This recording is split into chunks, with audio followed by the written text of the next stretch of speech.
तमिलनाडु में डीएमके के लोग बिहार के मेहनतकश लोगों को प्रताड़ित करते हैं और बिहार में आरजेडी क्या करती है?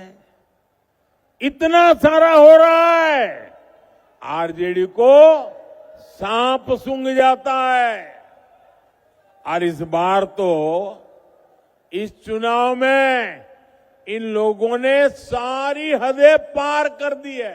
நமது மாநில முதலமைச்சர் அண்ணன் ஸ்டாலின் அவர்களுக்கு எனது வன்மையான கண்டனத்தை நான் பதிவு செய்கிறேன். இந்த நாடு ஒற்றுமையாக இருக்க வேண்டும், எல்லோரும் பாடுபட்டு கொண்டிருக்க நேரத்தில் அவன் பீகாரி, அவன் கோமுத்திரம் சாப்பிட்றவன், குடிக்கிறவன், அவன் வட இந்தியன், வடக்கன், அவன் தெற்கு இந்தியன் கிடையாது, தமிழன் கிடையாது என்று பிரித்து பிரித்து பிரித்து இந்த தேசத்தில் உள்ள மக்களிடம் பிரிவினையை ஏற்படுத்தி கொண்டிருப்பது திராவிட முன்னேற்ற கழகம். அது மட்டும் இல்ல, இந்துக்களிடம் மற்ற சமயத்தை சார்ந்தவர்களுக்கு வாழ்த்து சொல்லும் பொழுது இந்துக்களுக்கு வாழ்த்து சொல்லாமல் இந்துக்களையும் பிரித்து பார்ப்பது ஸ்டாலின் அவர்கள். மரியாதைக்குரிய பாரத பிரதமர் நேற்று பீகார்ல என்ன சொன்னார்னா, பீகார் மக்களை கீழ்த்தரமாக பேசுவது திராவிட முன்னேற்ற கழகம், பாகுபாடோடு பேசுவது திராவிட முன்னேற்ற கழகம். தமிழர்னு சொல்லல. இன்று நாங்கள் சொல்கிறோம், என்னமோ தமிழர்னா அதுக்கு திராவிட முன்னேற்ற கழகம் தான். திமுக இருக்கிறவங்க பாதி பேர் தமிழர்களே கிடையாது. நீங்க வேணா கணக்கெடுத்து பாருங்க, எத்தனை எம்பிக்கள்ல எத்தனை பேர், சட்டமன்ற உறுப்பினர்கள் பச்சை தமிழர்கள் எத்தனை பேர் எடுத்து பாருங்க. நாங்க அப்படி வேறுபடுத்தி பார்ப்பதே கிடையாது. ஆனா எப்ப பார்த்தாலும் பீகாரி. நேரு என்ன சொன்னார்? கே நேரு, பீகாரிகள் அறிவில்லாதவர்கள், அறிவற்றவர்கள், அவர்கள் தமிழ்நாட்டில் உள்ள வேலையை அவங்க பறித்துக் கொள்கிறார்கள் என்று KN நேரு சொன்ன ஸ்டேட்மெண்ட் இருக்கு. தயாநிதி மாறன் என்ன சொன்னார்? சுந்தர் பிச்சை அவர்களை பற்றி சொல்லும்போது என்ன சொன்னார்? இன்னைக்கு பீகார்காரங்க கிளீன் பண்ணி டேபிள் துடைக்க தான் லாய்க்கானவர்கள், பாத்ரூம் கழுவுறதுக்கு லாய்க்கானவர்கள் இப்படின்னு சொன்னீங்களா இல்லையா? பாராளுமன்றத்தில் போய் நாம எல்லாரும் ஒற்றுமையா வாழ்ந்து கொண்டிருக்கின்ற நேரத்தில் கோமூத்திரம் குடிக்கிற மாநிலங்கள்னு சொன்னீங்களா இல்லையா? ஆக நீங்க வேற்றுமைப்படுத்தி அவர்களை பீகார்னா பான் பராக்கு விற்கிறதுக்கு தான் அவன் ஆகும், அவனுக்கு அறிவே இல்லை சொன்னது யாரு? எல்லாம் சரித்திரத்தில் பதிவிடப்பட்டிருக்கிறது. ஆக திமுக தான் சொன்னார். உடனே தமிழர்கள், அண்ணன் ஸ்டாலினுக்கு நான் ஒன்றை சொல்லிக் கொள்கிறேன், திமுக மீது வைக்கப்படும் விமர்சனம் திமுக மீது தான் வைக்கப்படுகிறது, தமிழர்கள் மீது அல்ல. தமிழ் மக்கள் அந்த பீகாரி மக்களோடு ஒன்றாகத்தான் வாழ்ந்து கொண்டிருக்கிறார்கள். திருப்பூர்ல பாருங்க, இன்னைக்கு நம்ம ஊர்ல பாருங்க, அவர்களை எல்லாம் இணைத்துதான் பணியாற்றி கொண்டிருக்கிறார்கள். ஆனால் அதை வேற்றுமைப்படுத்துவது திராவிட முன்னேற்ற கழகம் தான். அதனால மரியாதைக்குரிய பாரத பிரதமர் தமிழர்கள் என்று எந்த இடத்திலும் சொல்லல. தமிழர்கள் வேற்றுமை பாதிக்கிறார்கள், வேற்றுமையாக நடத்துகிறார்கள் என்று எந்த இடத்திலையும் சொல்லல. திமுகவும் திமுக கூட்டணியை சார்ந்தவர்களும் தமிழ்நாட்டில் பீகாரை சார்ந்த மக்களை இழிவுபடுத்துகிறார்கள் என்ற உண்மையை பதிவு செய்திருக்கிறார். உங்கள் அமைச்சர்கள் இப்படி பேசி இருக்கிறார்கள் இல்லை என்று சொல்லுங்க. அதனால இன்னைக்கு திராவிட முன்னேற்ற கழகத்தை குறித்து சொன்னதை, தமிழர்களை பற்றி குறித்து சொன்னதாக திரித்து பேசுவதற்கு எனது வடுமையான கண்டனத்தை தெரிவித்துக் கொள்கிறேன். இங்க உட்கார்ந்துருக்கவங்க எல்லாம் தமிழர்கள் தான், நீங்க எல்லாரும் தமிழர்கள் தான். திமுக இருக்கிறவங்க மட்டும் தமிழர்கள் கிடையாது, தமிழ்நாட்டை சார்ந்த தமிழர்கள். இன்னைக்கு நம்ம தமிழர்கள் பீகார்ல வேலை செய்யறாங்க. சார், ஏற்கனவே ஒடிசால அமைச்சர் அமித்ஷா சொல்லும்போது தமிழ்நாட்டை விமர்சித்து பேசியிருந்தாரு. இப்ப பீகார்ல நேற்று பிரதமர் பேசும்போது தமிழ்நாட்டில் பீகார் துன்புறுத்தப்படதான் சொல்லியிருக்காரு. தொடர்ச்சியா தமிழ்நாட்டை ஒரு அரசியலுக்காக ஒரு அவமதிக்கிற மாதிரி இருக்குது. எப்படி பாருங்க பாஜக? நீங்க சொன்னது முற்றிலும் தவறு, உங்க கேள்வியே தவறு. பீகாரில் உள்ளவங்களை இங்க நமது முதலமைச்சர் ஏற்கனவே பேசியிருந்தாங்க, உங்களுக்கு ஞாபகம் இருக்கும். முதலமைச்சர் பேசினதுதான் மேற்கோள் காட்டினாங்களே தவிர பீகாரிகள் இங்க வந்தேரிகள் யாரும் இங்க இருக்க முடியாது அப்படிங்கிற மாதிரி முதலமைச்சர் பேசுறதை நீங்க மறந்துட்டீங்க. அதைத்தான் மேற்கோள் காட்டி பாரத பிரதமர் அவர்கள் சொல்லி இருக்கிறார்கள்.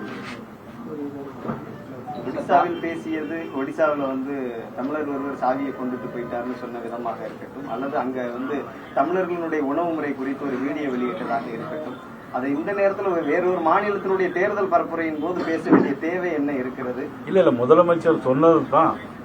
முதலமைச்சர் அவர்கள் ஏற்கனவே பீகாரிகளை பற்றி இங்க யாரும் இருக்க விட மாட்டோம் முதலமைச்சர் சொன்னதை தான் இன்னைக்கு பிரைம் மினிஸ்டர் மோடி அங்க பேசியிருக்காங்க. அது மட்டும் இல்ல, இன்னைக்கு வந்து நாங்க பீகார்ல வந்து பாரதிய ஜனதா கட்சி தேசிய ஜனநாயக கூட்டணி 101 இடத்துல நிக்கிறோம்.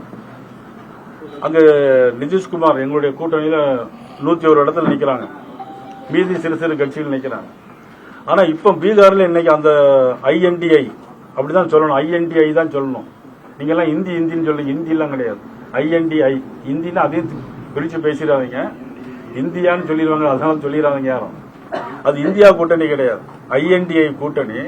இன்னைக்கு 12 இடங்கள் அவங்களுக்குள்ளே ஒற்றுமை இல்லாம இருக்காங்க. அதனால இன்னைக்கு உள்ள வந்த தகவல் படி நிச்சயமா பெரும்பான்மை இடங்கள்ல எங்களுடைய கூட்டணி பீகார்ல வந்து ஆட்சி அமைக்கும்.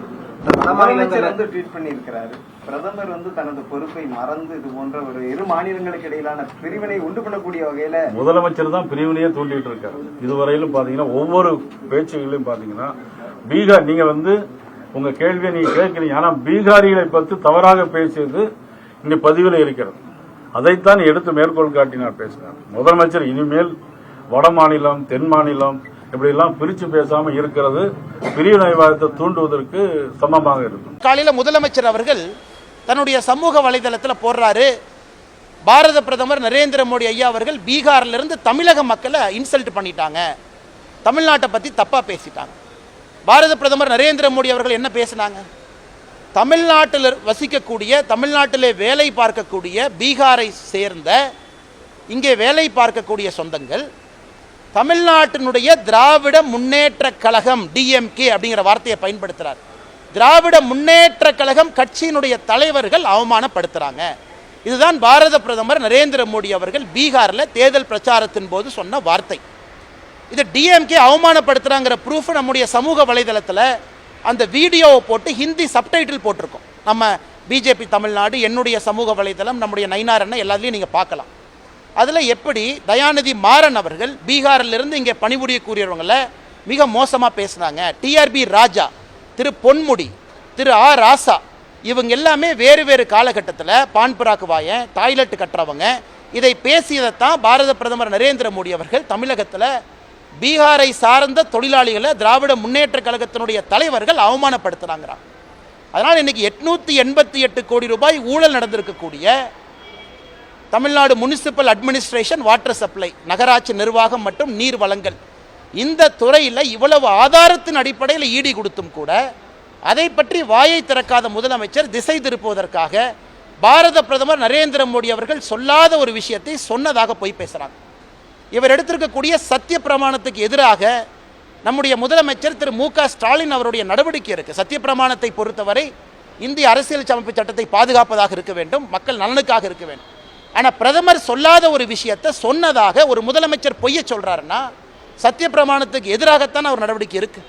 அதனால் முதலமைச்சர் அவர்கள் உடனடியாக தன்னை திருத்திக் கொள்ள வேண்டும். எதுக்கு பொய் பேசி சுத்துறாரு? இந்த 888 கோடி ரூபாய் ஊழலுக்காக முதல் அட்டன் பண்ணும். இது முதல் ஊழல். இதை பேசி முடிக்கிறதுக்கு முன்னாடி அடுத்த ஊழல் வந்துருச்சு. ஒரு பிரதமர் ஒருமைப்பாட்டை பாதுகாக்க வேண்டியவர். பிளவுகள் இருந்தாலும் பிளவுகளை சரி செய்ய வேண்டிய இடத்தில்தான் பிரதமர்கள் இருக்க வேண்டும். தமிழ்நாட்டிலே ஒரு சாதாரண நகராட்சி உறுப்பினருக்கு கூட இப்படிப்பட்ட எண்ணம் வராது. ஜாதியின் பெயராலோ, மொழியின் பெயராலோ, மதத்தின் பெயராலோ, மாநிலத்தின் மீதா வாரியாக பிரச்சனைகளை பேசுகின்ற குறுகிய மனப்பான்மை தமிழ்நாட்டிலே இருக்கக்கூடிய எந்த கட்சியை சார்ந்தவர்களாக இருந்த கவுன்சிலர் கூட வராத, ஏற்படாத ஒரு எண்ணம் இன்றைக்கு பாரத பிரதமருக்கு ஏற்பட்டு அவர் அந்த பிரச்சாரத்தை செய்திருக்கிறார். இது முதலல்ல. ஒவ்வொரு சட்டமன்ற தேர்தலிலும் ஆங்காங்கே போய் இப்படி புலுகு மூட்டைகளை அவிழ்த்து விடுவது பாரதிய ஜனதாவுக்கு கைவந்த கலை. அதிலும் குறிப்பாக மோடி அவர்களுக்கும் அமித்ஷாவுக்கும் அவர்கள் இருவரும் ஒருவரை ஒருவர் மிஞ்சுகிற வகையில் பொய் சொல்லுவதிலே வல்லவர்கள். இதேபோல்தான் ஒடிசாவிலே சட்டமன்ற தேர்தல் நடந்தபோது என்ன சொன்னார்? பூரி ஜெகந்நாத்னுடைய சாவி தமிழ்நாட்டுக்கு இருக்கிறது என்று தமிழர்களெல்லாம் திருடர்களைப் போல அந்த ஒடிசா மக்கள் மத்தியிலே சித்தரித்து காட்டினார். அதை மிஞ்சுகிற வகையில் அமித்ஷா சொன்னார், இங்கே வி.கே. பாண்டியன் என்கிற ஒரு தமிழன் தான் இங்கே ஆட்சி புரிகிறார். ஒரிசாவில் இருக்கிற உங்களுக்கு கொஞ்சம் கூட வெக்கம் இல்லையா, மானம் இல்லையா? ஒரு தமிழ்நாட்டுக்காரன் தான் இந்த மாநிலத்தை ஆள வேண்டுமா என்று கேட்டவர் அமித்ஷா என்பதை இந்த நாடு மறந்து விடாது. ஆக ஒரிசா தேர்தலுக்கு எப்படி அங்கே ஒரு தமிழரை இழிவுபடுத்தி பேசினார்களோ அதே போல பீகாரிலே தமிழ்நாட்டையும் தமிழர்களையும் குறிப்பாக திராவிட முன்னேற்ற கழகத்தையும் தளபதி மு.க. ஸ்டாலின் மையப்படுத்தி மோடி அவர்கள் பேசியிருக்கிறார்கள். நான் உங்கள் சார்பாக மோடிக்கு நான் சவால் விட்டு கேட்கிறேன், இந்த தமிழ்நாட்டில் எங்கேயாவது பீகார் மாநிலத்தை சார்ந்தவர்கள் தாக்கப்பட்டதற்குரிய ஆதாரம் இருந்தால் அவர் வழக்கு போடட்டும் அல்லது எந்த விதமான நடவடிக்கை எடுக்கட்டும். இதேபோல்தான் 2023 ஆண்டு ஒரு புரளையை தமிழ்நாட்டில் கிளப்பினார்கள். அதாவது பீகார் மாநிலத்து மக்கள் திமுக ஆட்சிக்கு வந்தவன் பார்லிமெண்ட் எலெக்ஷன் முன்னாடி இப்படி ஒரு பொய் பிரச்சாரத்தை செய்து பொய்யான யூடியூப்ல எல்லாம் செய்து வெளியிட்டார்கள். அது சம்பந்தமாக பீகாரை சார்ந்த 2 பேர் கைது செய்யப்பட்டு அவர் மீது வழக்கே போடப்பட்டு